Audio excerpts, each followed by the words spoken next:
애청자 여러분 안녕하십니까. 제이파크 2019년 1월 29일 방송 시작하겠습니다. 한 번도 경험해보지 않은 나라를 만들겠다고 현 정권이 출범한 지 1년 9개월이 다 돼가고 있습니다. 한 번도 경험해보지 않은 나라, 이것은 무슨 말일까요? 이 말은 자기들은 지금까지와는 전혀 다른 세상을 만들겠다는 뜻일 것입니다. 한마디로 혁명을 하겠다는 말이겠죠. 무섭고도 어마어마한 말입니다. 그러나 이것이 서서히 낮은 곳에서부터 낮은 강도로 진행되기 때문에 사람들은 그것이 별일 아닌 것으로 느낄 것입니다. 냄빗물이 펄펄 끓을 때라야 비로소 이게 아닌데 하고 뒤늦게 놀랄 것입니다. 20세기 혁명들에는 공통된 순서가 있었습니다. 첫 번째는 선전선동, 의식화를 통해 대중의 마음을 잡는 것입니다. 그리고 두 번째는 공공부분은 물론 민간 부분과 가정까지도 국가가 침투, 간섭, 규제하는 것입니다. 그리고 마지막 세 번째는 사회 전체를 획일화하고 국유화하고 전체화하는 것입니다. 이 세 과정에 꽝하고 완성하는 게 바로 최종 해결입니다. 우리의 경우 이 과정은 지금 몇 번째 단계에 와 있을까요? 선전선동 의식화는 80년대 이래 우리 사회 곳곳에 굳건히 뿌리를 내렸습니다. 그 결과 자유주의, 개인주의, 한미동맹, 시장경제 대신 종족적 민족주의, 계급투쟁, 반미 친중, 우리 민족끼리의 교육, 종교, 미디어, 화이트 칼라, 문화예술계를 쓸어갔습니다.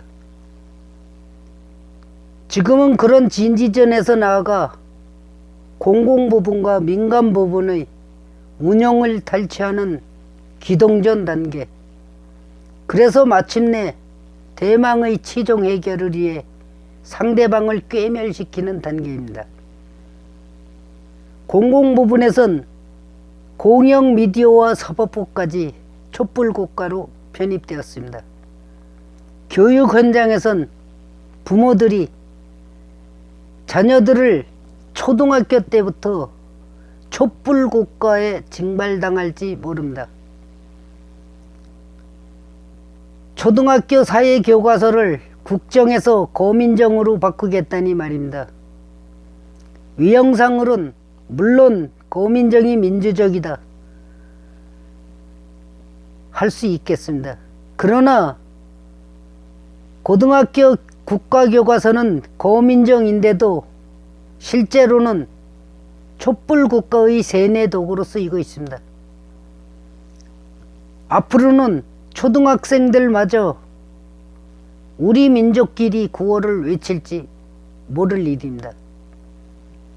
민간 부분에서도 촛불국가는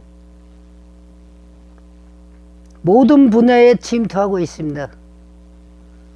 우선 대기업의 경영권을 좌지우지할 수 있습니다. 대한항공이 시범 케이스입니다. 삼성도 오너 기업으로 계속 살아남을 수 있을까요? 국민연금의 의결권을 행사하는 방법, 노조와 시민단체가 기업 이사회를 지고 흔드는 방법, 그리고 이른바 사회적 기업이란 걸 한껏 지켜 세우는 방법 등 여러 가지 꼼수가 동원될 것입니다. 이 틀어지기 과정에서 명예훼손 의식이 성행할 것입니다. 다른 소리 하는 것을 가짜 뉴스로 낙인하고 김태우나 신재민 같은 고발 행위를 양아치, 부정응, 담력 없는 자 같은 정신질환으로 몰아치는 수법이 그것입니다. 구소련에서도 사로프 박사 같은 이견 제기자들이 정신병동에 수감된 적이 있었습니다. 이 과정이 누적되면 끝내는 최종 해결의 일격이 가해질 것입니다. 아니, 그것은 이미 시작되었을 것입니다.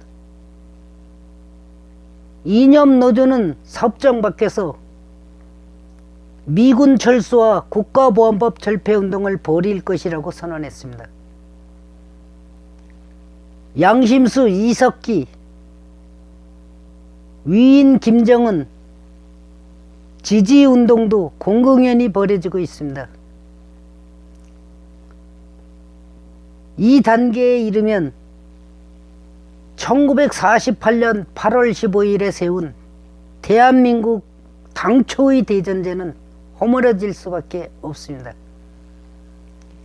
이 나라를 떠받쳐온 상징 가치들이 모조리 지워지는 판에 더 이상 대한민국이랄 게 뭐가 남아나겠습니까? 최종 해결의 마지막 한방은 트럼프 미국 대통령이 한국의 그런 정황을 더 이상 인내지 않고 주한미군을 김정은과 북한 비핵화 없이 엿바꿔 먹는 것일 것입니다. 서울에서 자신이 탄 승용차에 화염병을 던지는 한국인, 미국이 대북 제재를 하는데 전 세계를 돌며 제재 완화를 요구하는 한국, 이런 동맹국 카페는 못 가는 나라에 그가 연연할 이유가 갈수록 티새끼 왔습니다. 미국이 빨리 정남이가 떨어져 손떼게끔 밉상 부리자는 게 그간의 작전 아니었을까요? 지금 주한미군 주둔비 협상도 결렬시키려고 하는 것 같은 느낌이 드는 것도 이 때문입니다. 문제는 이런 혁명적 과정에 대해 우리 내부의 항체가 미약하다는 점입니다. 대중은 물론 고학력층까지 그저 무덤덤 하기만 합니다. 무슨 일이 벌어진데도 설마 어떻게 되겠지. 역사의 향방을 결정짓는 건 그 시대를 사는 사람들의 선택입니다. 오늘의 한국인들은 그 책임에서 결코 벗어날 수 없다 하겠습니다. 남 탓은 없는 것입니다.